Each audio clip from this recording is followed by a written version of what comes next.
ভগবতে বাসুদেবায়। আজকের বিষয়টি গুরুত্বপূর্ণ হতে চলেছে। বৎসর হচ্ছে 2025, রাশি হচ্ছে মকর রাশি। মকর রাশির জাতক জাতিকাদের ক্ষেত্রে 2025 সালে অর্থনৈতিক অবস্থা কেমন হবে, স্বাস্থ্য, কর্ম, শিক্ষা, বিবাহ ও বিবাহিত জীবন নিয়ে আলোচনা করব। যেটুকু করব নিখুঁতভাবে করব, আপনারা ধৈর্য সহকারে ভিডিওটা দেখবেন।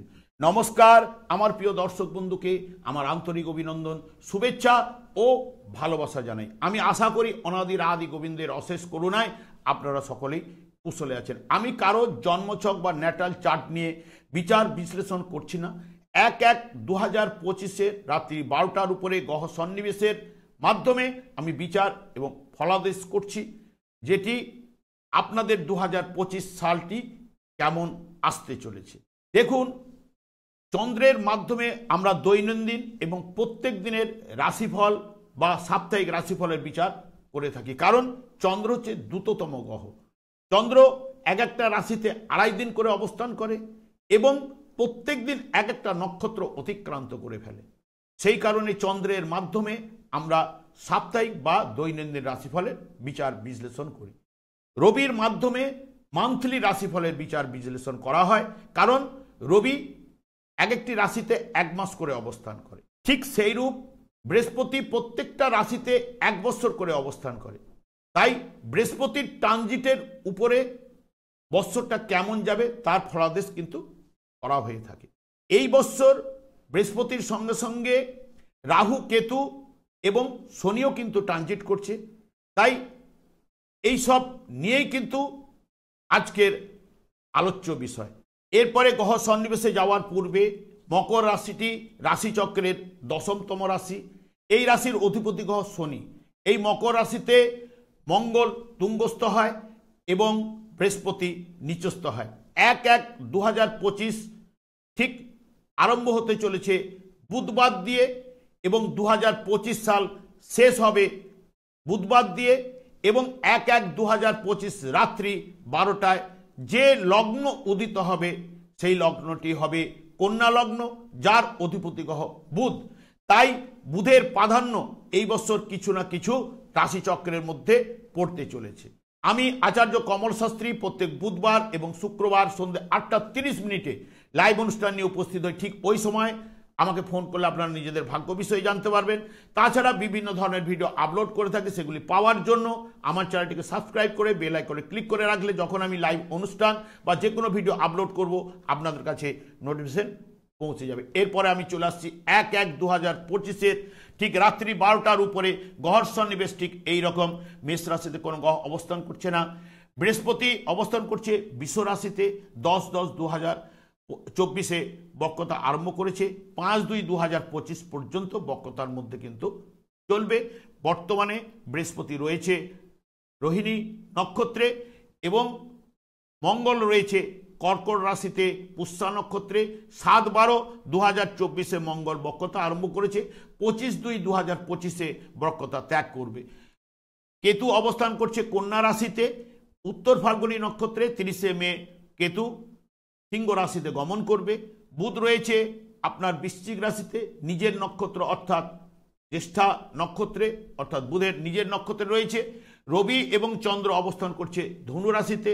রবি রয়েছে পূর্বষাঢ়া নক্ষত্রে, চন্দ্র রয়েছে উত্তরষাঢ়া নক্ষত্রে। শনি এবং শুক্র অবস্থান করছে কুম্ভ রাশিতে। শুক্র অবস্থান করছে ধনিষ্ঠা নক্ষত্রে, শনি অবস্থান করছে পূর্ব ভাদ্রপদ নক্ষত্রে। রাহু অবস্থান করছে উত্তর ভাদ্রপদ নক্ষত্রে মীন রাশিতে। এই হলো 1/1/2025 রাত্রি 12টার উপরে গ্রহ সন্নিবেশ ঠিক এইরকম। এবং এই বছর যেহেতু রাহু ট্রানজিট করছে, রাহু মীন রাশিতে অবস্থান করছে। ঠিক 30 মে রাহু কুম্ভ রাশিতে গমন করবে। ঠিক সমসপ্তমে কেতু থাকে, তাই কেতুও 30 মে সিংহ রাশিতে গমন করবে। ঠিক শনি অবস্থান করছে আপনাদের রাশিচক্রের ঠিক নিজের রাশিতে অর্থাৎ কুম্ভ রাশি থেকে 30 মার্চ মীন রাশিতে গমন করবে। এবং মীন রাশিতে যখনই 14 জুলাই 2025 বক্রতা আরম্ভ করবে, 29 নভেম্বর 2025 বক্রতা শনি এখানে ত্যাগ করবে। ঠিক বৃহস্পতি বর্তমানে বক্রতার মধ্য দিয়ে এই বছরটা শুরু করছে। বৃহস্পতি যখন 5-2 বক্রতা ত্যাগ করার পরে ঠিক এখানে 11ই এপ্রিল 2025-এ মৃগশিরা নক্ষত্রে প্রবেশ করবে। 15ই মে বৃহস্পতি মিথুন রাশিতে গমন করবে। মিথুন রাশিতে 5 মাস অবস্থান করার পরে দ্রুত গতিতে কর্কট রাশিতে 18ই অক্টোবর কর্কট রাশিতে প্রবেশ করবে। কর্কট রাশিতে বক্রতা আরম্ভ করবে 12ই নভেম্বর 2025-এ। 26/3/2025-এ বক্রতা ত্যাগ করবে, কিন্তু 7/12-তে আবার মিথুন রাশিতে বৃহস্পতি ফিরে যাবে। এই হলো ট্রানজিটের ঠিক এই রকম অবস্থা। এরপরে আমি চলে আসছি, কারণ বৃহস্পতি যেহেতু ট্রানজিট করছে, বৃহস্পতি আপনাদের রাশিচক্রের সাপেক্ষে পঞ্চম ভাবে অবস্থান করছিল।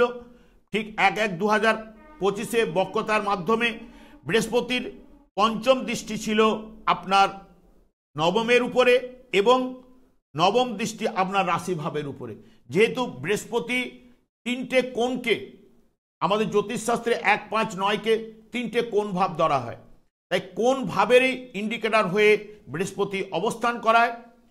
আপনারা কিন্তু অনেকেই কিন্তু মকর রাশি জাতক জাতিকার ভালো ফল কিন্তু পেয়েছেন। তবে বৃহস্পতি যখন রোহিণী নক্ষত্রে কিন্তু বদ নক্ষত্রে থাকায় শুভ ফল প্রদান করতে পারে না। এবং এই রাশিটা হচ্ছে বৃষ রাশি, মেয়ের রাশি, অর্থাৎ যদি এখানে ধরেন মেয়ে বা বৌমা, তাহলে এই বৃহস্পতি এই জায়গায় একটা মানে নিজে শ্বশুরমশাই বৌমার কাছে একটা লজ্জিত ব্যাপার থাকে বা বৌমার একটা ঘুমটা টানা ব্যাপার থাকে, এবং সেই কারণে হয়তো বৃহস্পতি এই রাশিতে কিন্তু একটু ফলের তারতম্য ঘটায়। ফলের যে ফলটা প্রকোপ হওয়ার কথা, ফলটা পাওয়ার কথা, কিছুটা হলো হ্রাস পেয়ে থাকে। সেই কারণে এবং বৃহস্পতি এখানে যেটা তৃতীয় পতি এবং দ্বাদশপতি এবং 1, 5, 9-এর ইন্ডিকেটর, এখানে যতদিন পর্যন্ত থাকবে এটা একটা শুভ ফল বৃহস্পতি কিছু না কিছু দেবেই। কারণ বৃহস্পতি পঞ্চমে বসে একাদশভাবে মানে লাভ ভাবের উপরে দৃষ্টি পড়েছে। এবং দেখুন স্টার্টিংয়ে নবম পতি বা আপনাদের যে ভাগ্যপতি হচ্ছে বুধও হচ্ছে আপনাদের রাশিচক্রের শুভকারক গ্রহ এবং শুক্র আপনাদের শুভকারক গ্রহ। সেই কারণে এখানে বুধ যেহেতু নবমপতি হিসেবে একাদশভাবে স্টার্টিংয়ে বসে থাকা, এটা কিন্তু আপনাদের ভাগ্য এবছর সহায় হওয়ার সম্ভাবনা রয়েছে। কারণ বুধবার দিয়ে শুরু হচ্ছে, বুধবার শেষ হচ্ছে, লগ্ন কিন্তু উদিত হচ্ছে বুধবার দিয়ে, তাহলে বুধ দিয়ে। সেই কারণে এখানে বুধটাও কিন্তু যে একাদশভাবে অবস্থান করায় আপনাদের এই বছর কিন্তু শুভ ফল পেতে আপনারা কিন্তু চলেছেন। তার সঙ্গে সঙ্গে এখানে যেটা অর্থনৈতিক দিক দিয়ে যদি আমি চলে আসি, এখানে রাশির সাপেক্ষে দ্বিতীয় পতি দ্বিতীয়ভাবে বসে থাকা, দশম পতিকে যুক্ত হয়ে বসে থাকা, চতুর্থ পতি মানে যেটাকে আমরা সুখভাব বলি, সুখপতিকেও নিয়ে শনি কিন্তু বসে রয়েছে। শুক্র এখানে ধনিষ্ঠা নক্ষত্রে রয়েছে, যার অধিপতি গ্রহ মঙ্গল দেখুন রাশিচক্রের প্রথমেই কিন্তু সপ্তমভাবে স্টার্টিংয়ে বসে রয়েছে এবং তার সঙ্গে সঙ্গে একাদশ পতিও হচ্ছে আপনার মঙ্গল এবং এখানে চতুর্থ পতিও মঙ্গল। এখানে যেহেতু চতুর্থ এবং আপনার আবার মঙ্গলেরও দৃষ্টি কিন্তু রয়েছে কিন্তু আপনার দশম ভাবের উপর, তাহলে দশম একাদশ ভাব বা যে ইন্ডিকেট করছে চতুর্থ ভাব, এডুকেশনের জায়গাও কিন্তু ভালো বলছে মঙ্গলের থ্রুতে। মঙ্গল বলতে যাচ্ছে যে টেকনিক্যাল লাইন 4, 10 এবং সপ্তম ভাবে নিজে বসে থাকা। মঙ্গল এখানে নিচস্থ, কিন্তু সপ্তম ভাবে বসে থাকা নতুন আবহাওয়া, নতুন পরিবেশে মানুষ হওয়ার কথা বলছে। তার সঙ্গে সঙ্গে এখানে 3, 9, 12-রও কানেক্টেড হয়ে আছে। বৃহস্পতি কিছুটা ট্রানজিট দেবে। অনেকে মনে করলে যারা দূরবর্তী জায়গায় পড়াশোনা করতে পারে, এখানে বায়ু কারক গ্রহগুলো রয়েছে, বিদেশে পড়াশোনার জায়গায় যাদের জন্মছকে বিদেশ যোগ রয়েছে তারা কিন্তু এই বছর কিন্তু সবাই কিন্তু যেতে পারবে না, কারণ এখানে সেটা অতটা স্ট্রংলি ভাইব্রেশন নেই, হালকার উপরে ভাইব্রেশন আছে। কিছু লোক বিদেশে গিয়ে পড়াশোনাও করতে পারে, তারও যোগ কিন্তু রয়েছে। এডুকেশনের জায়গাটা রয়েছে। এখানে অর্থনৈতিক জায়গাটা দেখুন ভালো হওয়ার সম্ভাবনা এখানে দিচ্ছে, কারণ দ্বিতীয় পতি দ্বিতীয়তে এখানে যার সঙ্গে কানেক্টেড করছে পঞ্চম এবং দশম, চতুর্থ এবং একাদশ ভাব নিয়ে এখানে যেটা ইন্ডিকেট করছে আপনাদের ক্ষেত্রে অর্থনৈতিক জায়গাটা ভালো হওয়ার সম্ভাবনা দিয়েছে। তার সঙ্গে সঙ্গে যখন এখানে রাহু থাকার কারণে আপনাদের ব্যয়ভাবটা কেন দিচ্ছে, কারণ রাহু উত্তর ভাদ্রপদ নক্ষত্রে যতদিন পর্যন্ত আছে আপনাদের অনেকের ক্ষেত্রে দেখবেন ব্যয়টা করিয়ে দিচ্ছে, সঞ্চয় দিচ্ছে না। কারণ রাহু যেহেতু বৃহস্পতিকে রিপ্রেজেন্ট করায় দ্বাদশ ভাব, তার আবার রাহুরও দৃষ্টি কিন্তু একাদশ ভাবের উপরে রয়েছে স্টার্টিংয়ে। তাহলে যে অর্থের জায়গাটা এখানে ভালো হওয়ার জায়গাটা বলছে, এবং পরিবারের জায়গায় এখানে যেহেতু শনি কিন্তু পরিবারটাকে বেশি প্রেফার করে না, অর্থনৈতিক জায়গাটা শনি ভালো থাকলে দেওয়ার সম্ভাবনা করে। শনি পরিবারটা মানে নিজের সংসারটা তো ভালো চোখে দেখেনি, কারণ নিজে কৃষ্ণ ভক্তের লোক থাকার কারণে কৃষ্ণ নাম ছাড়া কিছু বোঝে না, সেখানে পরিবারের উপর দায়িত্ব বোধটা কিন্তু শনির কিন্তু নেই। সেই কারণে পরিবারে কিছুটা শুক্র এখানে থাকলেও পরিবারে কিছুটা ঝঞ্ঝট ঝামেলা দিতে পারে। তবে যখন স্টার্টিংয়ে কিন্তু দেখুন মাঙ্গলিক দোষ দিয়ে শুরু হচ্ছে, তাহলে বিবাহিত জীবনে কিছু না কিছু ডিস্টার্ব আসবার সম্ভাবনা দিতে পারে। মঙ্গল এখানে যখন দৃষ্টি কিন্তু শুক্র শনির উপরেই রয়েছে এবং রাশি ভাবের উপরে রয়েছে মঙ্গলের দৃষ্টি, তাহলে এখানে যে মঙ্গলের দৃষ্টি বা দ্বিতীয় ভাব সপ্তম ভাব এখানে একাদশ ভাব পাচ্ছে, 2, 7, 11কে পাচ্ছে, এটা খুবই ভালো। 2, 7, 10, 11কে পাচ্ছে, খুবই ভালো, কারণ এখানে নাম ফেম যশ ইত্যাদি ইত্যাদি বৃদ্ধি হওয়ার সম্ভাবনা আপনাদের কিন্তু রয়েছে। কিন্তু যেহেতু আপনাদের শনির সারসাথীর প্রকোপ কিন্তু শনি সার চর রাশিতে, কারণ শনি হচ্ছে মেন হচ্ছে কর্মফলদাতা। ভগবানের এই মায়া জগৎটা যে সৃষ্টি করেছে, এই মায়া জগতের মধ্যে তিনি 3টে গুণকে ছেড়ে দিয়েছে, এই যে সত্য রজ তম গুণ, এই গুণের মধ্যেই কিন্তু মানুষের মধ্যে দেখবেন নানা রকম ফল তারা এই গুণের মাধ্যমে কিন্তু পায়। যেমন সত্য গুণের মানুষেরা তারা সত্যবাদী, অর্থাৎ সত্য কথা বলা, সত্য কথা শোনা এবং ভগবানের নাম জপ করা, তাদের যে যতটা শনি প্রকোপ দিতে পারবে না তার উপরে এখানে রজগুণ তমগুণের উপর শনি প্রভাব দেবে, কারণ যে যার পূর্বজন্মের কর্মফল নিয়ে কিন্তু জন্মগ্রহণ করেছে, পূর্বজন্মের কর্মফলটাও কিন্তু সেই শনি কর্মফলদাতা, সেই কারণে সেই কর্মফলদাতা অনুযায়ী আপনাদের প্রত্যেকের দেখবেন আলাদা আলাদাভাবে শনি কিন্তু অবস্থান করবে।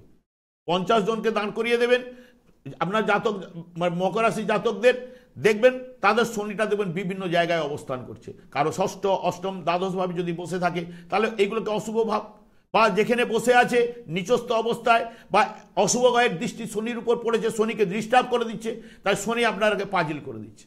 যাদের জন্মছকে শনি ভালো থাকবে তাদের ঢাইয়া চলুক, শনি সাড়ে চলুক, যাই চলুক, তারা পজিটিভ রেজাল্ট পাবেই যদি কৃষ্ণ নাম জপ করে বা যদি একটু সাত্ত্বিক টাইপের হয়ে থাকে।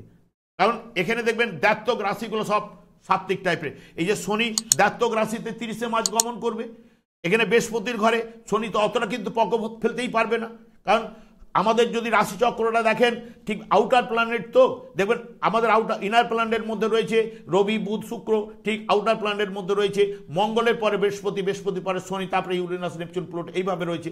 তাহলে যখনই যে শনির যে কুপ্রভাব আগে বৃহস্পতি বাধা দেয়, তারপরে মঙ্গল বাধা দিয়ে তারপর আমাদের মধ্যে প্রবেশ করে, তাহলে তাকে বাধা দেওয়ার যেখানে বৃহস্পতির ঘরে বসে থাকা, তাহলে শনি এখানে কুপ্রভাব অতটা যতটা ফেলার কথা ততটা কিন্তু ফেলবে না এই জায়গাগুলো। কেন আমাদের রাশিচক্র এই যে চস্ত্রী দ্বাত্তক, এইটাই তো রাশিচক্র মানে বিশ্ব ব্রহ্মাণ্ড, আমাদের প্রত্যেকের জন্মচক্র। এই যে অনেকে বলে মিলে না, আপনার জন্মচক্রে যারা মিলে না তারা বলে তমগুণের মানুষ, দেখে নেবেন তাদের জীবনে সেরকম কিছু প্রতিষ্ঠা পায় না, তারা অন্য ভালো লোক বোঝালেও সেইটা বুঝবে না, না বুঝে একটা কমেন্ট করে ফেলবে মিলে না।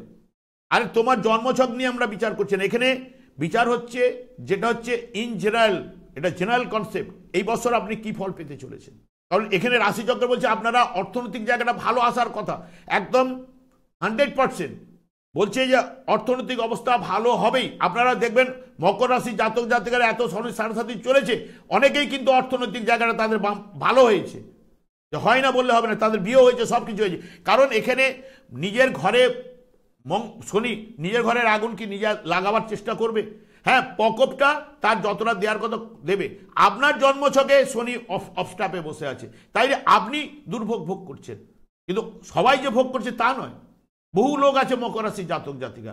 তাহলে এই জায়গাটা অর্থনৈতিক জায়গাটা ভালো পাবেন, পরিবারের জায়গায় কিছুটা ডিস্টার্ব দেবে। কারণ কেন?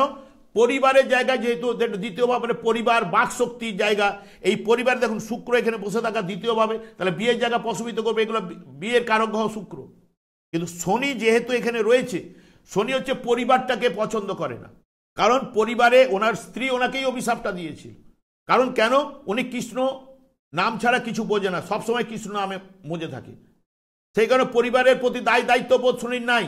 সেখানে এখানে শনি যতদিন এখানে রয়েছে পরিবারের ঝঞ্ঝট ঝামেলা, পরিবারের পেছনে অর্থ ব্যয় বা যে কোনো দিক দিয়ে দেখবেন নানান রকম ঝঞ্ঝট ঝামেলা আপনারা পুইয়েছেন, এইগুলো কিন্তু আপনারা ভোগ করেছেন। যেটা ভোগ করেছেন সেটা বলার বলবো, কিন্তু তৃতীয়ভাবে যখনই যাচ্ছে আপনার শনির সাড়ে সাথীও কাটছে, যারা কুপ্রভাব যারা পাচ্ছিলেন তাদের কিছুটা হ্রাস পাবেই মার্চের 30 তারিখের পর। এটা গেল এখানে। এবার বৃহস্পতি যে ট্রানজিট করছে, বৃহস্পতির ট্রানজিট এখানে পঞ্চমভাবে থাকা মানে 1-5-9কে পেয়েছিল তাই, এবং রাশির উপরে বৃহস্পতির দৃষ্টি পড়েছে। তাহলে রাশির উপরে যখন দৃষ্টিটা বৃহস্পতির এই বছরে 24 সালে পড়েছে, তাদের ক্ষেত্রে তো অতটা প্রবলেম দেবে না।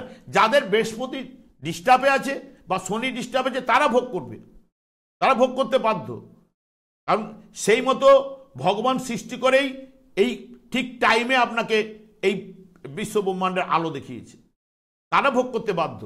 যখন বৃহস্পতি ঠিক 11ই এপ্রিলের একটা ট্রানজিট নিয়ে আমি আলোচনা করছি, ছোট্ট করে বেরিয়ে যাব। এডুকেশনের জায়গাটা আমি বলে গেছি, এখানে পরিবারের জায়গাটা কিছুটা বলে গেলাম, এবং এডুকেশনের জায়গাটা আমি একটু জাস্ট আগেও বলেছি। নতুন আবহাওয়া, নতুন পরিবেশে জায়গাটা রয়েছে।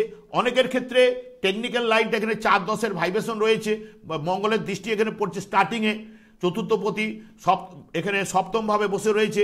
এখানে নিচস্থ থাক যাই থাক না কেন, মঙ্গল যে প্রভাবটা ফেলবে দশম ভাবের উপর দৃষ্টি দেবে, একাদশপতি হিসেবে, লাভপতি হিসেবে যেটুকু দেবে। এখানে এডুকেশনের জায়গাটা কিন্তু ভালো রয়েছে। 4-10-11 ইন্ডিকেট করে 4-7-11, 7টা হচ্ছে নতুন আবহাওয়া, নতুন পরিবেশে মানুষ হওয়ার কথা বলে। আপনি যদি বাইরে পড়তে যান, নতুন আবহাওয়ায় যাচ্ছেন, বা বিদেশে পড়ার যোগও রয়েছে। এখানে চাকরির জায়গাটাও রয়েছে, অনেকে চাকরি পাওয়ার সম্ভাবনা দেবে, কারণ আমি আসছি এগুলো। দেখুন এখানে যতদিন চতুর্থ ভাবটা গেল, পঞ্চমভাবে এখানে বৃহস্পতি যতদিন রয়েছে 1 বছর কাল, বৃহস্পতি এখানে যত ফল একটু হ্রাস করলো, কিছুটা হলো পজিটিভ রেজাল্ট আপনারা পেয়েছেন। কারণ বৃহস্পতি যেহেতু ন্যাচারাল জোডিয়ার দ্বিতীয়ভাবে বসে আছে, তাহলে অর্থের দেখার, এবং অর্থ কারক হচ্ছে বৃহস্পতি, তাহলে অর্থ ডিপার্টমেন্টে তো কিছুটা হলো দিয়েছে। কারণ এখানে আপনার নবম ভাবেরও দৃষ্টি, রাশি ভাবের উপরে দৃষ্টি রয়েছে, 1-5-9কে পাচ্ছে বৃহস্পতি।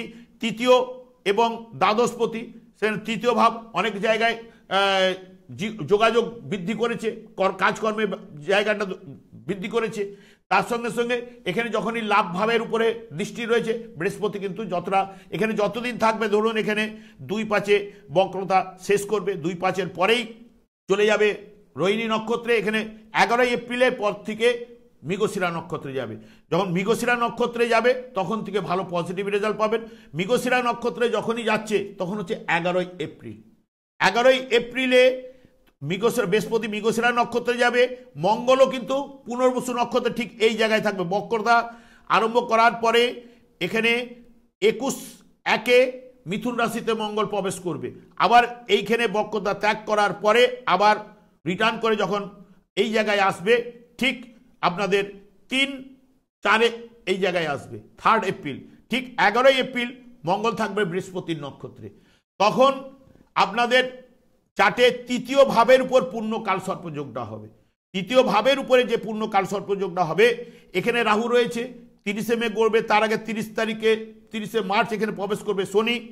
শুক্র এখানে প্রবেশ করে থাকবে 11 এপ্রিলের পরে বেরুবে, 11 এপ্রিলের দিন থাকবে এখানে, এবং রবিও এই জায়গায় যাবে, বুধও ঠিক এই জায়গায় যাবে। এখানে 5-5টা গ্রহ নিয়ে ঠিক 11 তারিখে কালসর্প যোগটা সৃষ্টি হবে। চন্দ্র কেতুর সঙ্গে থাকবে, অর্থাৎ আপনার রাশির ভাগ্যের জায়গায় থাকবে। তৃতীয় ভাবের উপরে কালসর্প যোগটা যখনই হচ্ছে তখনই ভাগ্য বিড়ম্বনা ইত্যাদি তৃতীয় ভাব থেকে যোগাযোগ, ভাই বোন আত্মীয় স্বজন এদের সঙ্গে একটা কোনো না ঝঞ্ঝট ঝামেলা আপনারা পড়তে পারেন। বা তৃতীয় ভাব হচ্ছে বাড়ির বাইরে, তাহলে বাড়ির বাইরে অনেকটা, তখন এখানে এতগুলো গ্রহ থাকার মানে 3 আর 12কে কানেক্টেড হয়ে যাবে। তাহলে ওই সময়টা রাস্তাঘাট সতর্কতা অবলম্বন, এমনভাবে ওখানে যেই কম্বিনেশনগুলো থাকবে, এখানে সবগুলোই থাকবে বৃহস্পতির নক্ষত্রে, একমাত্র রবি থাকবে বুধের নক্ষত্রে, রেবতী নক্ষত্রে। সেই কারণে ওই সময়টা যতটা পারবেন সাবধানতা অবলম্বন। ঠিক ওই সময় দেখুন আমাদের মকর রাশি হচ্ছে ঠিক 15ই হচ্ছে আগস্ট 1947 সাল, যে রাত্রি 12টায় আমাদের দেশ স্বাধীন হয়েছিল, তখন কিন্তু মকর এই বলি কর্কট হচ্ছে আমাদের রাশি ছিল। তাহলে কর্কট রাশিতে মঙ্গল থাকছে, তাহলে আমাদের ভারতবর্ষে এখানে মঙ্গল অগ্নিকারক গ্রহ, কিছু না কিছু সমস্যা ওই সময় আসতে পারে। এবার তারপরে কিন্তু আপনারা বেশ কিছুদিন দ্বাদশ ভাবের দ্বিতীয় ভাবের উপর কালসর্প যোগ নিয়ে আপনাদের পাস করতে হবে। এবং এখানে যখনই শনি রেট্রোগেট হবে, বক্রতা আরম্ভ করবে, তখন থেকে কিছুটা ফল আপনারা কিন্তু পাবেন। তবে এই বছর আপনাদের ক্ষেত্রে যেটা বলে যাচ্ছে, অর্থনৈতিক জায়গাটা ভালো হবে এবং যখনই 15ই মে এই জায়গায় গমন করবে তখন আপনাদের রাশি সাপেক্ষে ষষ্ঠভাবে বৃহস্পতি প্রবেশ করলে দশম ভাবের উপরে দৃষ্টি থাকছে এবং দ্বাদশ ভাবের অধিপতি এবং তৃতীয় ভাবের অধিপতি। তাহলে আপনি যে 3-12 বাড়ি থেকে দূরে ষষ্ঠভাবে যখনই শারীরিক দিক দিয়ে ট্রাভেল টুকটাক দিলেও কিন্তু ষষ্ঠভাবে কর্মের জায়গাটাকে বাড়াবার চেষ্টা করবে কিন্তু আপনার বৃহস্পতি। কারণ রাহু 30শে মে যখন নেমে আসবে দ্বিতীয় ভাবের থেকে বৃহস্পতির উপর দৃষ্টি পড়বে। 2, 6, 10-এর স্ট্রং কানেকশন, তার সঙ্গে সঙ্গে বৃহস্পতির দ্বারা 3-12 কানেকশন হবে।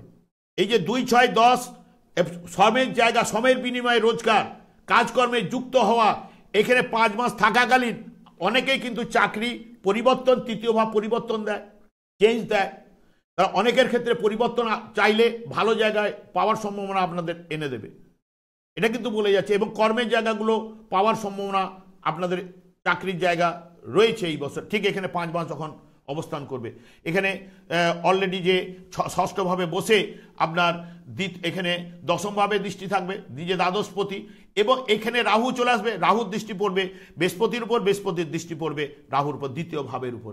তাহলে স্ট্রং 2, 6, 10-এর কানেকশনের জন্য আপনাদের বৃহস্পতির দ্বারা কিন্তু চাকরির জায়গাটা দেবে। কিন্তু ষষ্ঠভাবে অনেক সময় রোগ কিন্তু আনে, শারীরিক দিক দিয়ে টুকটাক ট্রাভেল আপনাদের দিতে পারে। কিন্তু যখন একদম স্টার্টিংয়ে একাদশ ভাবের উপর দৃষ্টি ছিল এবং নবমপতি একাদশে বসেছে, ভাগ্য সাপোর্ট করবে, এই জায়গাগুলো দেবে। এবং পরিবর্তন একটা আনবে বা বিদেশের দিকে যাওয়ার সম্ভাবনা কিন্তু রয়েছে, কারণ বায়ুরাশিগুলো কানেক্টেড রয়েছে সে স্টার্টিংয়ে। এখানে বিদেশে মানে বাড়ির থেকে যদি বিদেশ যেতে গেলে বাই প্লেনের মাধ্যমে যেতে হবে, বায়ু কারো গ্রহেরও কানেকশন রয়েছে। তবে সবার জায়গাটা কিন্তু স্ট্রং নেই, এটাও আপনাকে বলে যাচ্ছি, কারণ এই জায়গাগুলো রয়েছে। আর বেশি দূর আমি বাড়াবো না, সপ্তমভাবে যেহেতু মঙ্গল রয়েছে এবং আপনাদের বিয়ের জায়গাটা এখানে এখন বর্তমানে চলছে মে মাসের 15ই মে পর্যন্ত চলবে। তারপরে আবার 7-12 আগে 18-10 থেকে 7-12 পর্যন্ত বিয়ের যোগগুলো পাবেন আপনারা। বিয়ে নিয়ে যারা আটকে আছেন এই সময় আপনাদের বিয়ের জায়গাগুলো খুলবার সম্ভাবনা কিন্তু রয়েছে। তবে মে সব থেকে আমার এখানে যেটা বলছে, যখন শনিটা এখান থেকে যখন বেশি সরে যাবে 30শে মার্চ, তারপরে বিয়ের যোগটা অনেকের ক্ষেত্রে স্ট্রং আসবে। যেহেতু সপ্তমপতি একদম দ্বাদশে ছিল, দ্বাদশভাবে সপ্তমপতি থাকলে বেড কমফোর্ট বা বিবাহিত জীবন অতটা ডিস্টার্ব, কারণ একাদশে বুধ ভাগ্যপতি হিসেবে রয়েছে এবং নিজে মঙ্গল একাদশপতি। তবে টুকটাক কিছুটা পারিবারিক ঝঞ্ঝট ঝামেলার মধ্যে আপনারা পড়তে পারেন, তবে বড় ধরনের কিছু সমস্যা এরকম জায়গাটা নিয়ে যাবে না, এটা স্টার্টিংয়ে বলে যাচ্ছে। কারণ চন্দ্র এখানে যার নক্ষত্রে বসে আছে, খালি এখানে রবি কিন্তু একটু ডিস্টার্বে রয়েছে, কারণ যখন স্টার্টিংয়ে, কারণ অষ্টমপতি রবি আপনাদের ক্ষেত্রে দ্বাদশে থাকা, এই 8-12কে পাচ্ছে। এগুলো 8 হচ্ছে বাধা বিপত্তি বা এই সব জায়গাগুলোকে বোঝায়। তাহলে 8-12 এবং তার সঙ্গে সপ্তম ভাব পেয়েছে, সপ্তমপতিও এখানে যুক্ত আছে। কিন্তু 8-12কে পাওয়ার জন্য কিছু না কিছু রবি আপনাদের ক্ষেত্রে দুর্বল রয়েছে। কিন্তু আপনারা এই বছরটা যেহেতু স্টার্টিংয়ে রবি দুর্বল রয়েছে, আপনারা যারা মকর রাশি জাতক জাতিকারা আর্লি মর্নিং মিনিমাম 5টার মধ্যে ঘুম থেকে ওঠার চেষ্টা করবেন, তাহলে দেখবেন রবিকে সন্তুষ্ট করতে পারবেন। কারণ রবি 5:30টার মধ্যে ন্যাচারাল জোডিয়া 5:30টার মধ্যে সূর্য উঠে যায়। যখন দেখুন রবি তো আত্মার কারক গ্রহ, যখন আমাদের শরীরে যদি আত্মা থাকে দেখবেন আমরা নড়ছি চড়ছি সব কিছু, আত্মা যদি না বেরিয়ে যাবে তখন কিন্তু আর নড়াচড়ার ব্যাপারটা থাকবে না, তখন মৃত্যুর মধ্যে চলে যাচ্ছি। তাহলে রবি দেখুন পূর্ব আকাশে যখনই উদিত হচ্ছে তখন একটা ভাইটাল এনার্জি, জীবনী শক্তি আপনাদের মধ্যে প্রত্যেকের মধ্যে প্রবেশ করে যাচ্ছে। তাই রবিকে সম্মান জানান, কারণ এই বছরের ক্ষেত্রে রবিকে সম্মান জানানো আপনাদের পক্ষে ভালো, কারণ জানালে আপনারা কিন্তু পজিটিভ রেজাল্ট পাবেন। কারণ আপনাদের অষ্টমপতি দ্বাদশভাবেই কিন্তু বসে রয়েছে এবং এখানে যার নক্ষত্রে বসে রয়েছে রবি, পূর্ব সারা নক্ষত্রে বসে রয়েছে যার অধিপতি গ্রহ শুক্র, সেই শুক্র আপনাদের দ্বিতীয়ভাবে। তাহলে 2, 8, 12কে পাওয়ার জন্য আর্থিক ব্যয়টা রবির মাধ্যমে দিতে পারে, পরিবারে অশান্তিটা আনতে পারে। সেই কারণে এইগুলো জায়গা আপনারা যদি আর্লি মর্নিং ঘুম থেকে উঠেন দেখবেন এইগুলো প্রকোপটা কিছুটা হলেও কমবে। এইগুলো গেল নবমভাবে। এই যে নবমভাবে কেতু রয়েছে, কেতুও কিন্তু পূর্ব জন্মের কিছু না কিছু ইন্ডিকেট করে বা আধ্যাত্মিকতাও কিছু না ইন্ডিকেট করে। এবার এই যে যেহেতু কেতু আপনাদের অষ্টমভাবে যাবে, অষ্টমভাবে গেলে নানা রকম বাধা বিপত্তি কিছু না কিছু আনবেই। এবং অষ্টমপতিও দেখবেন যেহেতু স্টার্টিংয়ে বা দ্বাদশে ছিল। তাই অষ্টম ভাব হচ্ছে বাধা বিপত্তি, ফাটকা কিছু পাওয়া, মৃত ব্যক্তির সম্পত্তি পাওয়া ইত্যাদি ইত্যাদি নির্দেশ করে। তাহলে এই জায়গাটা অষ্টম ভাবে যাওয়া মানে কিছু না কিছু আপনাদের ক্ষেত্রে কেতুর মাধ্যমে প্রবলেম পেতে পারেন। বা কেতু এখানে শনি এতদিন ধরে আপনাদের অষ্টম ভাবের উপরে দৃষ্টি দিয়েছিল নিজে, কারণ অষ্টম কারক গ্রহ হচ্ছে কিন্তু শনি, কারণ শনির মৃত্যুর কারক গ্রহ, তো সেই কারণে শনিকে অষ্টম ভাবেরও কারক গ্রহ বলা হয়। যাকে এখানে যেটা দেখা যাচ্ছে যে নবমপতি যেহেতু একাদশ স্থানে বসে আছে নিজের নক্ষত্রে, তাহলে এখানে ষষ্ঠ, 6, 9 এবং একাদশভাবে বুধের মাধ্যমে কিন্তু পাচ্ছে। কারণ বুধ হচ্ছে নিজের নক্ষত্রে থাকায় 6, 9 এবং একাদশ। 6 এখানে যেহেতু যারা দেখবেন বুদ্ধির কারক গ্রহ, তো এখানে পঞ্চম ভাবের উপরে শুধু বুধের দৃষ্টি থাকছে। এবং তৃতীয় পতি এখানে বৃহস্পতিও ছিল, এবং তৃতীয় পতি যখন ষষ্ঠে যাচ্ছে, তাহলে প্রতিযোগিতামূলক পরীক্ষায় কিন্তু এই বছর সফলতা অনেকের ক্ষেত্রে রয়েছে। যাদের বৃহস্পতি ভালো রয়েছে, তা প্রতিযোগিতামূলক পরীক্ষার মাধ্যমে তারা চাকরি পাওয়ার জায়গা বা সফলতা ভালো রকম রয়েছে। এবং কর্মের জায়গাটা নিয়ে চলে আসি। কর্মে আমি বলেও গেছি, যেহেতু দশমের অধিপতিগণ দ্বিতীয়ভাবে বসে আছে ধনিষ্ঠা নক্ষত্রে, ব্যবসা এই বছরে ভালো হবে এবং চাকরি পাওয়ার সম্ভাবনা এগুলো বলেই গেছি, আমি আর দীর্ঘায়িত করবো না। একাদশপতি যেহেতু রাহু, যে কোনো কারণে কিছু না কিছু সফলতা আসবেই। এই জিনিসগুলো পাওয়ার সম্ভাবনা রয়েছে। এখানে অর্থনৈতিক জায়গাটা ভালো হওয়ার সম্ভাবনা রয়েছে, এডুকেশনের জায়গা ভালো হওয়ার সম্ভাবনা রয়েছে, তার সঙ্গে সঙ্গে প্রতিযোগিতামূলক পরীক্ষায় সফলতা রয়েছে, চাকরির জায়গা রয়েছে, ব্যবসা ভালো হওয়ার সম্ভাবনা রয়েছে। হ্যাঁ, গ্রহের যার জন্মছকে যদি ডিস্টার্ব থাকে সে কিন্তু ফল পেতে বাধ্য। প্রত্যেকের জন্মছক প্রত্যেকের ক্ষেত্রে আলাদা আলাদা রয়েছে। ভগবানের সৃষ্টি তো এই জায়গাতেই, এটা মাথায় রাখবেন যে যদি কোনো বেশি এখানে যেগুলো রয়েছে 3, 8, 12কে কানেক্টেড রয়েছে, সাংসারিক জীবনে প্রবলতা রয়েছে, একটু জ্যোতিষের পরামর্শ যারা দেখবেন শনি যদি প্রবলেম করে, আপনারা কারো সঙ্গে একটু জ্যোতিষের পরামর্শ নিয়ে নেবেন, তাহলে কিন্তু আপনারা ভালো পাবেন। আর দীর্ঘায়িত করছি না, কারণ শনিকে একটু সন্তুষ্ট করার জন্য বলে যাই, যেহেতু আপনাদের অধিপতি গ্রহ শনি একমাত্র কৃষ্ণ নামেই সন্তুষ্ট হয়। তাই কৃষ্ণ নাম এই যুগের যুগধর্ম আপনারা সময় পেলে করুন, না পেলে বিছনায় শুতে যাওয়ার সময় বা বিছনা ত্যাগ করার পূর্বে হরে কৃষ্ণ মহামন্ত্র এই যুগে যুগধর্ম আপনারা করুন। আপনারা দেখবেন আজকে হয়তো সঙ্গে সঙ্গে ফল পাবেন না, কিন্তু একদিন না একদিন, বছর খানিক পরে হোক বা 2 বছর পরে হোক, 3 বছর পরে হোক, আপনারা কিন্তু সফলতা কিন্তু পাবেনই। আমি এই কৃষ্ণ নাম করিয়ে অনেককে কিন্তু সঠিক লাইনে নিয়ে এসেছি, এমনকি নেশা পর্যন্ত ছাড়িয়েছি। সেই কারণে আপনারা করুন, দেখবেন আপনারা পজিটিভ রেজাল্ট আপনারা কিন্তু অনেকটাই পাবেন। যারা তমগুণের মানুষ রয়েছেন, রজগুণের মানুষ রয়েছেন, তারা কিন্তু করলে অতি অবশ্যই দেখবেন শনি সন্তুষ্ট হলে আপনারা পজিটিভ রেজাল্ট পাবেন। আর দীর্ঘায়িত না করে, আমি আচার্য কমল শাস্ত্রী প্রত্যেক বুধবার এবং শুক্রবার সন্ধ্যে 8:30 লাইভ অনুষ্ঠান নিয়ে উপস্থিত হই। ঠিক ওই সময় আমাকে ফোন করলে আপনারা নিজেদের ভাগ্য বিষয়ে জানতে পারবেন। তাছাড়া বিভিন্ন ধরনের ভিডিও আপলোড করে থাকি, সেগুলি পাওয়ার জন্য আমার চ্যানেলকে সাবস্ক্রাইব করে বেল আইকনে ক্লিক করে নিন।